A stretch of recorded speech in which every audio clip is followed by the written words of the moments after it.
¿Qué es lo que más te ofendió en un momento dado? ¿Qué es lo que más os halagó ayer?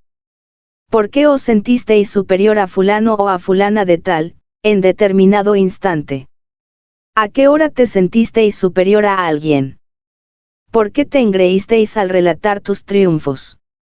¿No pudisteis callar cuando murmuraban de otra persona conocida? ¿Recibisteis la copa de licor por cortesía? ¿Aceptaste fumar tal vez no teniendo el vicio, posiblemente por el concepto de educación o de hombría? ¿Estáis tú seguro de haber sido sincero en aquella conversación? Y cuando te justificas a ti mismo, y cuando te alabas, y cuando cuentas tus triunfos y los relatas repitiendo lo que antes dijiste a los demás, comprendiste que eras vanidoso. El sentido de la autoobservación íntima, además de permitirte ver claramente al yo que estáis disolviendo, te permitirá también ver los resultados patéticos y definidos de tu trabajo interior. En principio estas creaciones del infierno, estas aberraciones psíquicas que desgraciadamente te caracterizan, son más feas y monstruosas que las bestias más horrendas que existen en el fondo de los mares o en las selvas más profundas de la tierra. Conforme avancéis en vuestro trabajo podéis evidenciar mediante el sentido de autoobservación interior el hecho sobresaliente de que aquellas abominaciones van perdiendo volumen, se van empequeñeciendo.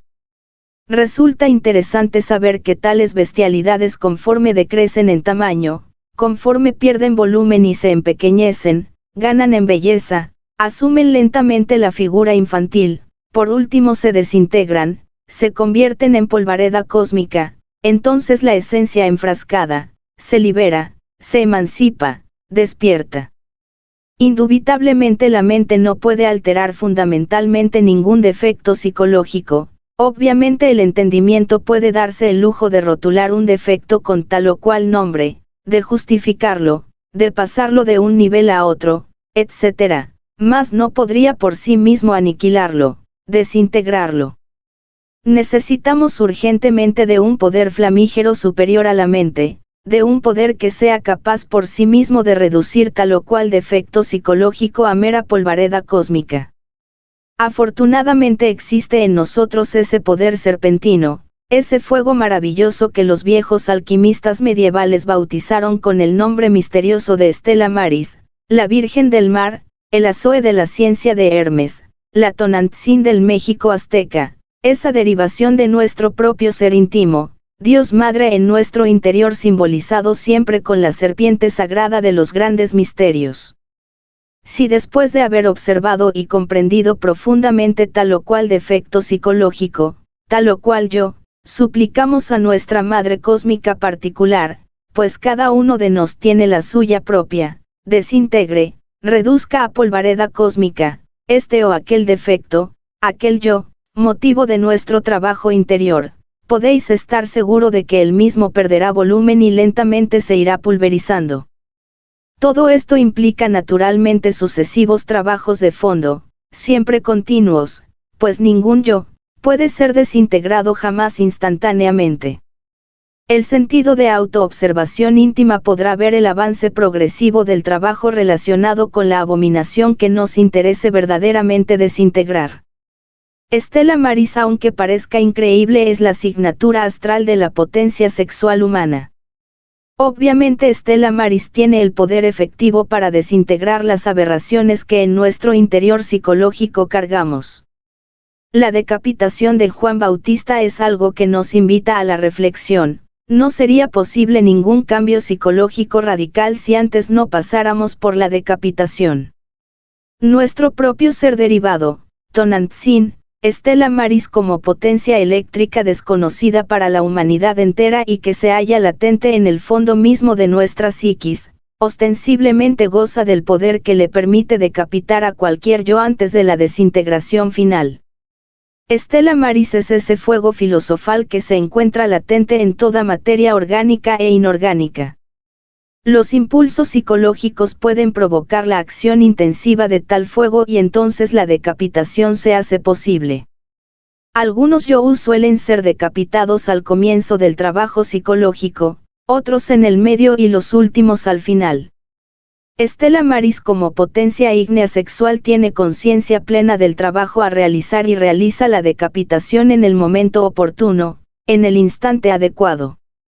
En tanto no se haya producido la desintegración de todas estas abominaciones psicológicas, de todas estas lascivias, de todas estas maldiciones, robo, envidia, adulterio secreto o manifiesto, ambición de dinero o de poderes psíquicos, etc., aun cuando nos creamos personas honorables, cumplidoras de la palabra, sinceras, corteses, caritativas, hermosas en el interior, etc., obviamente no pasaremos de ser más que sepulcros blanqueados, hermosos por fuera más por dentro llenos de asqueante podredumbre.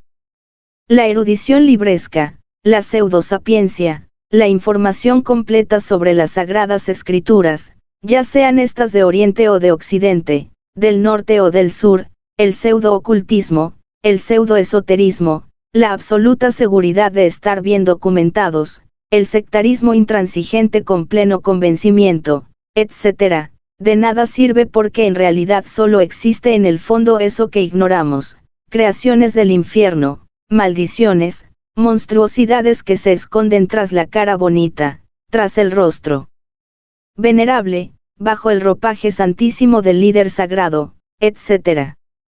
Tenemos que ser sinceros consigo mismo, preguntamos qué es lo que queremos, si hemos venido a la enseñanza gnóstica por mera curiosidad, si de verdad no es pasar por la decapitación lo que estamos deseando, entonces nos estamos engañando a sí mismos, estamos defendiendo nuestra propia podredumbre, estamos procediendo hipócritamente. En las escuelas más venerables de la sapiencia esotérica y del ocultismo existen muchos equivocados sinceros que de verdad quieren autorrealizarse pero que no están dedicados a la desintegración de sus abominaciones interiores. Son muchas las gentes que suponen que mediante las buenas intenciones es posible llegar a la santificación. Obviamente en tanto no se trabaje con intensidad sobre esos yoús que en nuestro interior cargamos, ellos continuarán existiendo bajo el fondo de la mirada piadosa y de la buena conducta. Ha llegado la hora de saber que somos unos malvados disfrazados con la túnica de la santidad, ovejas con piel de lobo, caníbales vestidos con traje de caballero, verdugos escondidos tras del signo sagrado de la cruz, etc. Por muy majestuosos que aparezcamos dentro de nuestros templos, o dentro de nuestras aulas de luz y de armonía, por muy serenos y dulces que nos vean nuestros semejantes, por muy reverendos y humildes que parezcamos, en el fondo de nuestra psiquis continúan existiendo todas las abominaciones del infierno y todas las monstruosidades de las guerras. En psicología revolucionaria se nos hace evidente la necesidad de una transformación radical y esta solo es posible declarándonos a sí mismos una guerra a muerte, despiadada y cruel. Ciertamente nosotros todos no valemos nada, somos cada uno de nos la desgracia de la tierra, lo execrable. Afortunadamente Juan Bautista nos enseñó el camino secreto, morir en sí mismos mediante la decapitación psicológica. Capítulo 30. El centro de gravedad permanente. No existiendo una verdadera individualidad, resulta imposible que haya continuidad de propósitos. Si no existe el individuo psicológico, si en cada uno de nosotros viven muchas personas, si no hay sujeto responsable, sería absurdo exigirle a alguien continuidad de propósitos. Bien sabemos que dentro de una persona viven muchas personas, entonces el sentido pleno de la responsabilidad no existe realmente en nosotros. Lo que un yo determinado afirma en un instante dado, no puede revestir ninguna seriedad debido al hecho concreto de que cualquier otro yo puede afirmar exactamente lo contrario en cualquier otro momento. Lo grave de todo esto es que muchas gentes creen poseer el sentido de responsabilidad moral y se autoengañan afirmando ser siempre las mismas. Personas hay que en cualquier instante de su existencia vienen a los estudios gnósticos, resplandecen con la fuerza del anhelo, se entusiasman con el trabajo esotérico y hasta juran consagrar la totalidad de su existencia a estas cuestiones. Incuestionablemente todos los hermanos de nuestro movimiento llegan hasta admirar a un entusiasta así. Uno no puede menos que sentir gran alegría al escuchar personas de esta clase, tan devotas y definitivamente sinceras. Sin embargo, el idilio no dura mucho tiempo, cualquier día debido a tal o cual motivo justo o injusto, sencillo o complicado, la persona se retira de la gnosis, entonces abandona el trabajo y para enderezar el entuerto, o tratando de justificarse a sí misma, se afilia a cualquier otra organización mística y piensa que ahora va mejor. Todo este ir y venir, todo este cambiar incesante de escuelas, sectas, religiones, se debe a la multiplicidad de yous que en nuestro interior luchan entre sí por su propia supremacía. Como quiera que cada yo posee su propio criterio, su propia mente, sus propias ideas, es apenas normal este cambio de pareceres, este mariposear constante de organización, de ideal en ideal, etc. El sujeto en sí, no es más que una máquina que tan pronto sirve de vehículo a un yo, como a otro. Algunos yous místicos se autoengañan, después de abandonar tal o cual secta resuelven creerse dioses, brillan como luces fatuas y por último desaparecen.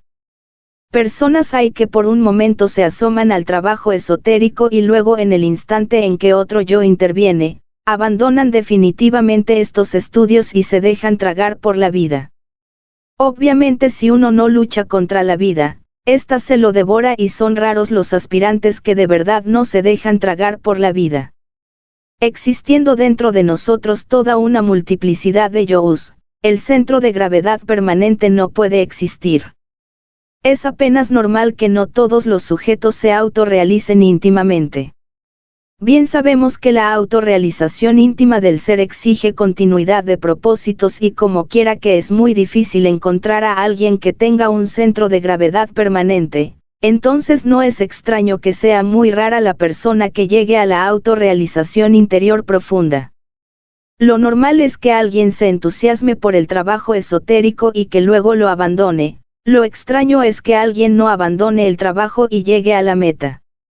Ciertamente y en nombre de la verdad, afirmamos que el Sol está haciendo un experimento de laboratorio muy complicado y terriblemente difícil.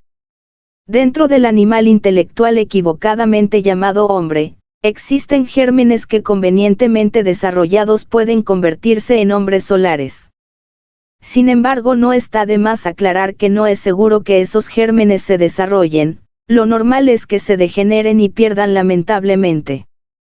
En todo caso, los citados gérmenes que han de convertirnos en hombres solares necesitan de un ambiente adecuado, pues bien sabido es que la semilla, en un medio estéril no germina, se pierde.